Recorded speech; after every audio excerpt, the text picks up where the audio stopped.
Hey, this is Caribbean Kev. Welcome to Dad Mafia. I'm going to get straight into this tale about how two soulless, cowardly bastards pulled a pistol out on me and my son. This happened about 9 months ago. So I'm past the trauma of it. And so I'm going to be able to give the story, sort of just give it to you straight and dry.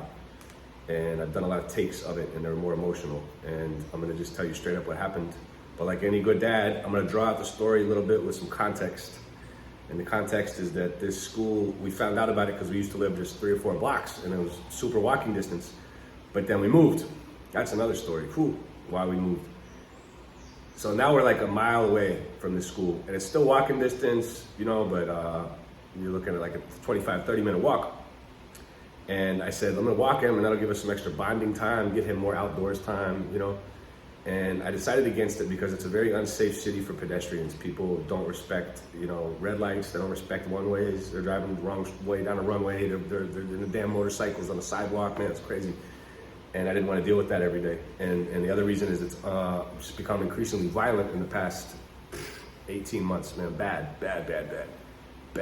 And there's a lot of just random street robberies, armed robberies, and they're becoming more and more brazen. They're robbing kids, they're robbing adults, they're robbing old ladies, they're robbing, they're snatching tablets from kids, bro. Kids walking home in their goddamn school uniform with their backpack and they're snatching. It's crazy, man, it's sick. And the authorities are really incompetent. So I said, I don't want to walk him because if somebody wanted to, they could very easily track our route and our time because I got to take them to school the same time every day. And even if I switched it up a little bit day to day, I still eventually, have to cross this same avenue. And so I decided against it. And so I was driving him every day. This is the last day of the first damn week of school. It's 7:22 in the morning on Friday. And I know that because the application to drop him off doesn't activate until 7:20.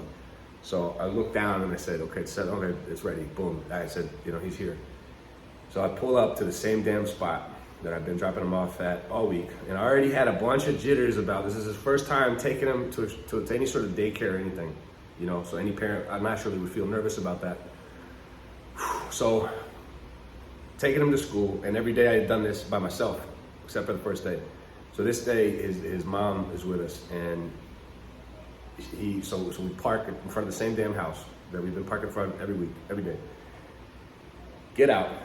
Luckily, when we got out, she took him. Luckily, we changed. We got out of the car, and she's got him, and I'm getting his lunch pail and his backpack out of the trunk. And she gave him to me, and she said, I left my face mask in the car. You gotta have a face mask when you drop him off. So luckily, she gives him to me, and she gets in the car and gets whatever she's looking for. And we're in sort of the driveway between these two houses, and we're kind of barely into the street a little bit. And I either heard or sensed a vehicle coming, and just because of that, just because it's a vehicle and we're pedestrians, I picked him up because he was barely 2 at this point. He was like 2 and 2 months, So, and I look up and immediately knew it was bad because there's 2 dudes on a motorcycle. The driver has a face mask. They're slowing down. They don't have any sort of uniforms on they're not like these messengers or food delivery motorcycles. They weren't construction workers, which you'll see a lot on motorcycles. They were real out of place for that moment on that street. It's a real nice street, real nice neighborhood, but it's very solo. It's very quiet, and so there's no one around, and so that attracts sometimes these crimes. Man, and I knew it was all bad. I was all bad, but I was like still sort of in denial too, because it was 7:22 in the damn morning, And so these guys immediately start braking when they see us, right? And we're like maybe 4 houses from the corner where the school is. They pull a Yui and get to sort of the back bumper of my car. And I think they were so damn stupid, I think that they kind of thought they were hiding behind my car, but my car is a compact car. So even when them sitting down on a motorcycle, they're still pretty much taller than the roof of my car. And they turn that Yui, and I'm just like stuck, man. I'm not. You're not gonna creep up on me, bro. You might overpower me. I'm not Billy Badass, but you're definitely not gonna creep up on me, man. I'm too paranoid for that. And I'm looking, I got my baby in my arms, and I'm looking at him, man, and sure enough, man, he pulls, and I'm looking for his hand the whole time. I'm like, where's his hand at? Bro, and sure enough, his dumbass, he's wearing a sweater, which is also super out of place because it's hot as hell. And so he pulls right up aside from it, but like I'm on the sidewalk and in the street, so I luckily had maybe 10 feet, maybe a little more. And sure enough, bro, he's in a real quiet, calm voice, starts asking directions to an avenue that was real far from there. Didn't make any sense. But I'm not even looking at his damn face, nor the driver's face. I'm looking for his damn hand, and I don't see his hand until I see his hand under his sweater, and I see him pull out. I didn't even see, I barely saw like I could see the port of the weapon. I didn't even see the barrel. And I grabbed my boy, and I clutched him, and I fucking dipped out, man. I gave him I kind of had to like crab sprint down the damn sidewalk, man. And there was luckily a little alley, kind of like, there was 4 trees on the sidewalk, the little grassy part of the sidewalk. There was 4 tree trunks that weren't super thick, but there was foliage, you know, of like sort of this height, and there was a car parked. So I kind of saw, I don't know if I thought, I had to get him the fuck away from that weapon. And it was a pistol. And I was like, it's an amateur shooter with a pistol. You know, things in those sort of moments, it happens real fast, but your thinking slows down because it's a sort of a fight or flight survival moment. And so your thinking becomes, as quick as it happens, your thinking becomes real clear as fast as it is. And so I basically, I turned, and I'm in flip-flops, dude. I'm in flip-flops. Turn, crab sprint, and I don't know if I had even planned it, but when I turned, I immediately gave my back to them and covered you couldn't see nothing poking out from him, you know, and because I was like, if someone's getting shot, it's gonna be me. And maybe when I saw sort of that path, I realized I had a little bit of cover, you know, I don't know. And it was fucking horrible, bro. It was horrible. It was horrible. You have no idea what it's like to have, you know, some of you unfortunately watching, maybe you know what it feels like. It's not the first time I've had a weapon pulled on me, but definitely the first time someone put a weapon with my son, man. And it's so depraved that somebody would do that. And I'm not the only person it's happened to in the city. And I'm gonna make another video about that, about how I feel about those individuals, you know, because I know damn sure I walked all over this city with the same computer bag. That's what they were after. I had a little, you know, computer laptop satchel. And I walked all over this damn city, in and out of taxis and on public transportation and on the subway, and no one's ever fucking tried me with that bag.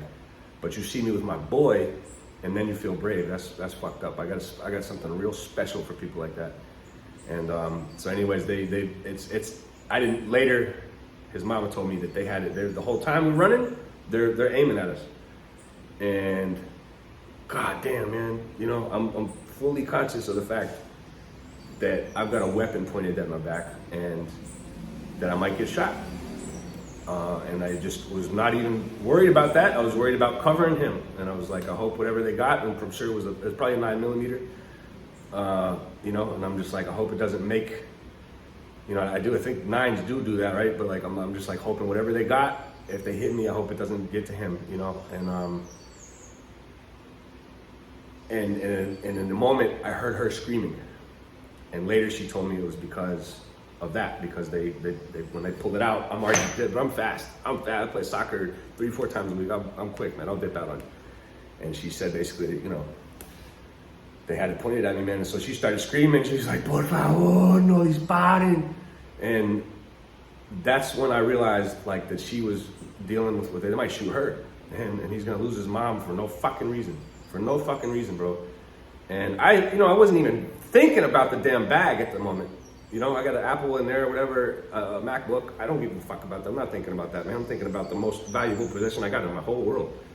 And I dipped out, and when I heard her screaming, and sort of, I look up, and maybe 2 or 3 cars down, there's one of the teachers for the school getting her 4-year-old out, and she's pregnant, and she's getting her 4-year-old out of the car.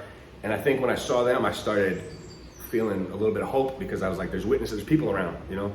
Because it's real desolate in the middle of, sort of almost in the middle of the block where we were. It was real desolate, and there's no one around, you know what I mean? And so I was just so relieved to see a human, and at the other corner there was like the security guard of the school directing traffic, and there's more humans around. I started screaming, I was like, ayúdame! And that's when she said they took off, and fuck, man, and I just kept dipping. with him. I kept dipping and just crab dipping like this, getting him, trying to make sure I'm moving this way, but that my whole, that he's covered completely, and that I'm giving him my full back, you know? And damn, dude, it sucked, man. And this happened again 9 months ago, but just even talking about it makes me, it really sends me to a dark place, dude. A dark place. It fucked us up for months, man, for months. It's like I said, it's not the first time somebody's had a weapon pulled on me. It's not the first time I've had that, like, in Cincinnati, you know, in any city in the United States, man, there's a lot of sticky stuff that happens, so it's not new to me. But having my boy involved in that is dirty, bro, dirty. And, you know, so we went into the school, the police showed up, and the fucking crazy part is, dude, when we went into school, his mom was sobbing. He didn't see nothing, so he's okay. I'm just clutching him and kissing him and stuff, man. And just pissed, bro, and relieved that nothing happened. And at some point, the police show up, and they, I think, walked us back to the car. These motherfuckers were coming back around. They were coming back around, dude. And we pointed them out, and we said to there's two cops on a cop motorcycle, and we was like, that's them. And those dudes saw us, and one of the dumbass had taken his sweater off, so he's like changed his outfit. But man, they were brazen, dude. They just aimed a pistol at a toddler, and they were still circling around, you know what I mean? Trying to find someone else, man. It's crazy. And it was 7:22, and I think what these guys do, it's possible that they were police also. That's common. A lot of police and army fuckers moonlight as in doing their street shit, you know? And or they're just real bad in the streets, and they're doing this all night, and so that's why they're up at 5, 6 in the morning. They're just ready to pounce on victims. But man, it was horrible, man. And I just want anyone, nobody deserves that. Nobody deserves that shit, man. Every mom and dad deserve to be able to raise their child in a peaceful environment. You know what I mean? That's just, it's trash. And I had a big battle with the school afterwards about what measures they were gonna take, you know?